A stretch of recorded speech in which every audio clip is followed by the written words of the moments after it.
What is up, Coach Emma here, and welcome back to the Fit Habit Life podcast, where we cut through the noise, talk real health and fitness, sustainable fat loss, and habits that actually work. And on today's episode, we'll be talking about the biggest problem with GLP-1s from a coach's perspective. So this is, I guess, I don't caveat this a lot. I am not a doctor. This is not medical advice. This is from personal experience, from what I've seen with family, friends, and other things, and through my coaching practice. So consult with your healthcare provider or professional if deciding to go on these medications. But the biggest problem with GLP-1s isn't the GLP-1 itself. And I will dig into this a little bit. But before we dig in, I just wanted to thank you for listening. If you've been enjoying the show, if you could rate the show, share the show, or subscribe to the podcast, because that just helps me get in front of more people, which helps me help more people, which is the goal of the show. So anyway, so first off, what is a GLP-1? These are really, really common, and you've probably heard of them before. If you haven't, no offense, but you're probably living under a rock, or you've heard it by other names. So a GLP-1 is a type of peptide, glucagon-like peptide, and it's a thing that your body actually naturally produces. But there are, I guess they're like pharmaceutical medications, but they're not medications because they're peptides that can help increase your body's production of GLP-1s. And so common names are Wegovy, semaglutide, Ozempic. Then there's tirzepatide, which is a double agonist GLP-1. There is retatrutide, which is, and these are the peptide names themselves. So semaglutide, tirzepatide, retatrutide, and then I forgot the brand names of those. I have a lot of clients that have been on them. They've used the compounding pharmacies, and they've gone through like their provider to do that instead of taking the pharmacological versions of them, like the Wegovy and the Ozempic and the other names I can't think of. But basically, it's an injection. I think they're trying to develop an oral medication. I don't know if they have yet, but it's commonly known as the new weight loss drug. So that's why, like, most people have heard of it at this point. Most people know somebody who's been on it or suspected somebody who's been on it. And it's just part of this day and age nowadays. So, and a lot of people are blaming those peptides for things like hair loss, just nutrient deficiencies, muscle loss, kind of undernourished, like really sickly kind of look, low energy, digestive issues, and other things. And usually it's not the medication itself, it's not the peptide itself, it's what the people on the peptide are not doing that is contributing to a lot of those issues. So, and here's the biggest pitfalls that I've seen from a coach, which is why if you have not changed your lifestyle yet, I highly recommend hiring a coach while you're on it. It does not have to be me. It could be any coach. And if you're looking for a coach and you're like, hey, I don't really like you, hopefully that's not the case if you're listening to my podcast. But if that is the case, I know a bunch of other coaches that would be really awesome to work with. So just let me know, or you can look at the coaches that I'm following and you can hit me up and be like, hey, I was thinking of hiring this person. I'd be like, red flag, not a good. Some people that I follow because I don't want to do what they do and I want to see what they're talking about so I can kind of debunk it, so to speak. So for the most part, who I'm following, probably a good coach, but just double check with me if you trust me and I can send you the right way. But yeah, a lot of people going on these peptides, they don't have the healthy habits established that I talk about a lot. A lot of people going on these peptides are looking for a quick fix and haven't changed their lifestyle. They don't train, so they don't lift weights. They don't focus on diet quality. They don't track their food. They've never tracked their food. They don't pay attention to their protein intake or fiber intake. They don't focus on hydration. they're maybe not prioritizing sleep as much as they should. And so what happens is when you go on a GLP-1, it makes you not hungry. So people just eat way less. It can also just blunt a lot of natural signals like thirst. Like a lot of people just are less thirsty. They have to be more intentional about it. And again, it's not the drug itself that's the problem. It's the people that are taking it. They're not doing the things that we need to do to maintain muscle, which is what causes that osteoporosis, sarcopenia, muscle loss, kind of weakness and low energy.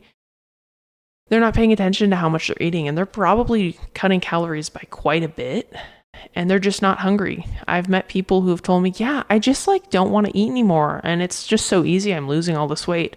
I'm like, ugh, that hurts me because I know you're losing weight. Yeah, you're losing body fat, but you're also losing a lot of muscle mass, and you not eating is probably causing a bunch of other issues that you don't recognize. If you're not getting enough micronutrients, your body's not going to be functioning optimally. And that can cause a whole slew of other things. So that's what tends to be the problem is people who are taking these are already not aware of what they're doing, or their lifestyle, or training. Like maybe they're not super active. And so they're taking these medications and then they're just not eating. And so, yeah, they're losing a lot of weight really quickly, but then they're losing hair because they're malnourished. They're losing muscle mass because they're not telling their body to keep it. And they're losing energy. They're feeling sick and ill and tired. They're developing digestive issues, and there's all sorts of other things. And it's because they're not doing the basics. So really, GLP-1s are not bad. I know people who have been on it, and I know people who started it, but then also hired a coach at the same time because they knew they also needed accountability and help on that side too. And they saw tremendous progress. I had somebody on my podcast, his name's Jamie, I forgot his last name, but he lost, oh my goodness, I think it was well over 200 pounds on a GLP-1, but he also lifted weights, also focused on protein, also focused on improving his diet quality. And so he built muscle and lost body fat. And now he became a trainer, which is awesome because his story probably speaks to so many people, and he knows exactly what people went through to get to that place. So I've seen people go that route, and then I've seen other people. I have a friend, and she has done all of the lifestyle things, and she lost a tremendous amount of weight, but she still was really struggling with food noise, which is a common thing. And some people are like, there's no such thing as food noise. I'm like, I'd say probably most of the population that says they have food noise, they're just not eating enough protein and fiber and maybe not eating enough calories. So their body's craving really hyper palatable foods. But then there's some people who maybe used food as a coping mechanism in the past, and they have really strong urges to eat really tasty, calorie dense, not necessarily nutrient dense foods. And for them, having something like a GLP-1 can be a game changer. And so she, after decades of trying to do it on her own, she went on one, and it's helped her tremendously. And so again, there are some people that it can work really well with, but the people that I've seen it doesn't work well with are the ones that are just trying to lose weight quickly and not change their lifestyle, not change their habits and behaviors that got them into the place they are in now. And so what happens is when they go off the medication, they gain a lot of weight back. And most of it's not muscle. Most of it's body fat. Because when you go off the GLP-1, all those hunger signals and cravings come back, and you still have the same behaviors you had before if you haven't been trying to change them or worked on them. And so, yeah, you go off of it. Well, you go back to what you were doing before. You're going to go back to where you were before, but actually worse off because you probably lost a lot of muscle and your resting metabolic rate probably decreased quite a bit.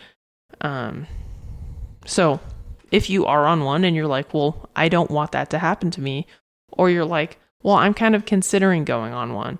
what would be beneficial? Well, let me tell you. So, number one, prioritize protein. I know, like I talk about now, like I talk about a lot, how like protein's kind of overhyped.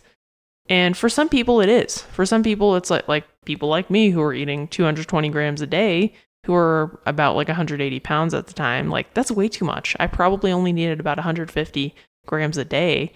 And that those extra calories I was putting towards protein, I could have put towards carbohydrates to improve my performance. But I would say a lot of people who do struggle with their weight through coaching that I've noticed, their protein intake is not as high as it could be. And if you're not hungry, you know what's one of the hardest things to eat? Protein, because protein's really filling. And so usually when people aren't hungry and they just feel full, they're not going to have like some chicken or steak or ground beef or something, you know? So protein's really important. And I've noticed with people on GLP-1s, it tends to be harder for them to eat it. So prioritizing protein, and really you don't need 1 gram per pound of body weight. You need about 0.8 grams. You can even get away with 0.7 grams per pound. And having that lower range will help with the difficulty of trying to hit that protein intake. Like if you're, I'll use myself as an example. I think I was 173.8 pounds today or whatever. So about 0.8 of that is probably about 135 grams. So that's what I would give a client that was my weight. And that would help you maintain muscle and not lose any. The other important thing that you need to be doing is lifting weights. You need to be strength training. You need to be sending a signal to the body to adapt or maintain that tissue that you already have. If you have been strength training consistently and you go on a GLP-1, the probability of you building more muscle tissue is very small. But if you've never strength trained before, you probably will build some muscle. So, yeah. The strength training will send a signal to the body to build muscle or maintain muscle that you already have, because in order for your body to be able to handle activity like that, it has to have muscle mass. Because when you're training, you're telling your body like, hey, I need to do these hard things and I need to be stronger. And what makes you stronger? More muscle.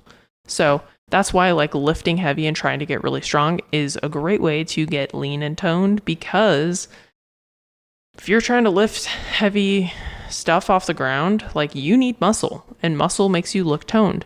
So same thing with on a GLP-1, if you want to maintain the muscle that you already have, like you need to lift weights. That is, and it does not need to be as intense as you have been doing. In order to maintain your muscle, you probably need about half or a third of the volume that you're already doing. And that's plenty enough. And usually a client on a GLP-1, their training volume is very low. Their training volume is very low because they're usually they don't have a lot of energy because it's hard to eat enough. And that's where the third thing comes in that's super important. Track your calories. You need to track your calories. You need that accountability, because your natural like signals, the new signals your body's sending you is going to tell you to just not eat. And that's not healthy. We need to make sure that you're eating enough, because if you go into a huge calorie deficit, you will lose body fat, yes, but you'll also lose a tremendous amount of muscle. So making sure that you're eating enough. And even before you go on one, the best thing to do would be to track how much are you eating right now. And then when you go on the GLP-1, you'll have a maintenance reference range. So you can use that to calculate like how much should I be eating to maximize the amount of fat loss, but minimize the amount of muscle loss that I will go through. So protein, strength training, tracking your calories, and then fiber. GLP-1s, part of the mechanism of action that causes people to feel not hungry is they will slow down your motility. They will slow down the digestive process. So in order to make sure that you are digesting foods, and so a lot of people will encounter digestive issues on GLP-1s, partly because the diet that they have is not great, but also because the digestive process slows down. And when the digestive process slows down, that gives bacteria the opportunity to ferment and grow, which can cause things like bloating, gas, and stuff like that. So that's why too, because if things are sitting in your stomach, partially digested for a longer time, they have more time to ferment. So I'd say, hey, maybe focus on fiber, because that's going to fiber and water, fiber and hydration. And I know, or I don't know, I haven't been on tirzepatide or anything, but I've heard tirzepatide, the double agonist GLP-1, which probably the triple agonist retatrutide, and by double and triple, so double agonist means it's acting in 2 different ways. Triple agonist, it's 3 different ways. And I'm not a microbiologist, so this is just from what I've read and trying to explain to the listener in a more easily digestible way, hopefully. But that will blunt your body's signal to stay hydrated too. So water is really important for digestive process. And so if you're not drinking as much water because you don't feel thirsty, not having as much fiber because it's hard to eat fiber when you're full all the time, that's going to cause a lot of digestive issues. So a couple easy hacks for that. Psyllium husks are great. You just mix them in water. They don't taste super great. They don't taste bad. But put some in water, stir, drink it quickly. And that's going to help give you like about 7 grams of fiber, which is really great. It's a great thing to add to a regular routine. And then berries. Berries are really, really high in fiber, and they're not as filling as other things like broccoli, cauliflower, and stuff like that.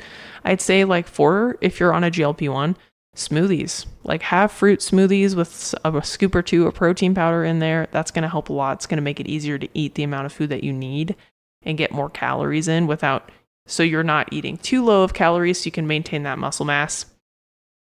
And then it'll also kind of keep you hydrated-ish because there is water in fruit. So it's kind of a twofer. But yeah, those are kind of the 5 things I can think of right now. Off the top of my head, I did a post about this like a month and a half ago or so. And I thought it would be good to talk about on the podcast. Because again, like GLP-1s aren't the problem. It's just a lot of people on the GLP-1 aren't doing the basics that I talk about all the time on here, like protein, calories, fiber, hydration, strength training, sleep, stress management. And again, if you're eating too low, not training, not eating enough protein, not eating enough fiber, not staying hydrated enough, you're going to have all those problems that people on GLP-1s have. And it's not the GLP-1, it's the habits that you have that are contributing to those issues. And not a doctor again, but something I like to think of is doing the least to elicit the most amount of change. And so the least minimal effective dose. And so what that will look like per person really depends. But if you can work with a more like functional type doctor who can prescribe like specific dosages of the GLP-1s, I would do that. I would do that because the part of my issue with a lot of the pharmaceutical versions of these is there's just like one protocol for everybody and there's not a specific dose. And so there might be a dose that you feel great on that you can't get through the pharmacy, through like a traditional doctor, but you can get through like a compounding pharmacy if the compounding pharmacy works with a good doctor and medical professional. And some of the doctors that I've seen do this the best, they start with the lowest dose possible and build you up to a dose until you start to have some maybe negative side effects and then bring you back down. Because basically what most people who are on it want is the dampening of the hunger signals. But you might not necessarily need to be on a big of a dose. Everybody's different. Every body reacts differently to different things. So the dose that works for me is not going to work for you, and vice versa. So that's what I'd recommend if you can. So anyway, that's kind of my gist. My take on GLP-1s is they're not the problem. It's the other things that the people on them aren't doing that is causing a lot of those issues. So yeah, and if you are on one and you've realized like, oh man, I'm missing a lot of marks on a lot of those things and I want some guidance, just shoot me a message. I'd be happy to chat. I have a bunch of different coaching options and, we could make something work, and I just make sure you're set up for success.